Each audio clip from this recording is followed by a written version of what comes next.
কিসে এরকম দিশারা কই যেতেছো? না কিছু না তো। কোন কই দিশারা কি দেখলে তুই? এই আর কি হাসাই দিছিলাম, মানে একটু এমনি এমনি যাইতেছিলাম আর কি, বুঝছ না, শরীরের ব্যায়াম ট্যায়াম হয় আর কি। ও একটা সাথ দিত সাথ। দিতেছি দোস্ত। হ্যাঁ কি দোস্ত তোমার এরকম হুতাশন লাগতেছে কে দোস্ত? হুতা শুনে কই এই কস দিশারা এই হুতা শুন দূর কি কস না কস সাদে একটা সাদে। দোস্ত কোনো অঘটন ঘটে নাই তো? আমি বাইতো নাইছি, বাইতন মাত্র তো দোয়া আইলাম তো অঘটন না না না, আমার কেমন জানি লাগতেছে দোস্ত। কোনো সাবান আছে সাবান আছে। না না, দাঁত দিতেছি দোস্ত আমি। দিতেছি।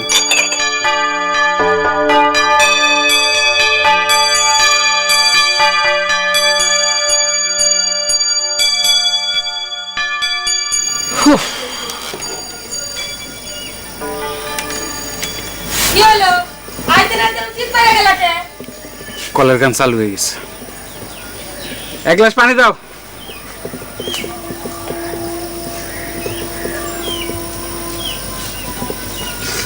আইতেছে দৌড়ে।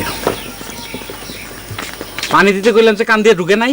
তোমার মাইয়ারে তুমি সামাল দাও, আমি আর তোমার মায়েরে সামাল দিতে পারতাছি না। কি করছে সকালে? কি করছে? আজ দিন দুপুরে পুষ্কিনে ডাকতে নুরুসন্ডার কাছে পিরিত জমাইছিল, আমি সেখানে ধরে নিয়ে আইছি। কি কইলা? কি কইলাম কথা কানে যায় না? নুরুসন্ডা আমার পাশের বাড়ি নুরুল হুদা, এই নুরুল হুদার কলেতে আইজ আমি শেফালিরে ধইরা লই আইছি। এরপর যদি কোনো অঘটন ঘটে আমি কিচ্ছু জানি না। আসল মাইলে ঠিকই জানতা। কি কইলা তুমি? কইলাম আসল মাইলে ঠিকই জানতা, খামাখা চিল্লাইতা না। ও আজ আসল মানে আমি অন্যায় করছি না? আমি এই শেফালিরে কম সেবা যত্ন করছি? এই যে সোনার চেহারাটা, এই চেহারাটা কেমন হইছে? আজ তুমি আমার এমনি অপমান করলা। চিল্লাইবা না। আমি চিল্লাই? আমি চিল্লাইতে পারি? আজকে শেফালিরে যদি পুষ্কুনির বাড়িতে ধরে নিয়ে আসতাম তাহলে আমি ভালো মায়া যেতাম না।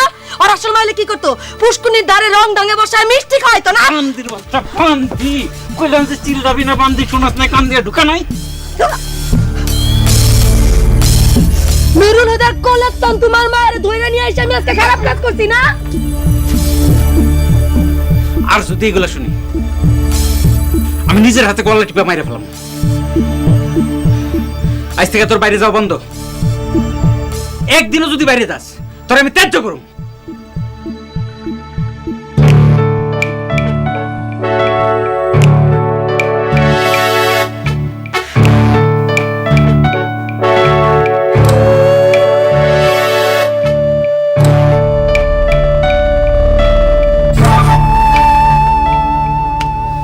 ঘটনা তো তাইলে সিরিয়াস। আরে not only serious but also dangerous বটে। ওই মহিলাটা ডেঞ্জারাস মহিলা। আর আমি এটা কম বুদ্ধির মায়া মানুষ। শেফালি সময় পাইলে হেনে চলে আসে, কয় গল্প করতে আসছি। আর আমি ঘটনাটা বুঝতে পারলাম না। আরে তুমি এখন বাইরে বুঝো, নাইলে কিন্তু একটা প্রীতি কিস্তিরি কাণ্ড হয়ে যাবে কইলা দিলাম। তোর ভাই তো একটা রক্তেরা মানুষ। আমি জানি না তুমি কি করবে সেটা তুমি জানো। আসলে বিষয় হচ্ছে যে তার বাপরে দেখলে আমার ডর লাগে, খুব ডর লাগে, মানে কলচা কাঁপি উঠে আর কি। ওই তার মা যে এরকম ডেঞ্জারাস মহিলা আমি বুঝতেই পারি নাই। তুমি ভাইজানের লগে কথা কও, তাড়াতাড়ি কথা বলবো, কিন্তু দেরি করবে না। নুরু, হ্যাঁ ও নুরু, কি? কই যাস তুই? হ্যাঁ কি কইলা? কই যাস? কই যাই কই? আরে আমি কি জানি আমি কই যাই? আমার কোন ঠিক আছে নাকি? আমি পাগল হয়ে গেলি নাকি? হ্যাঁ?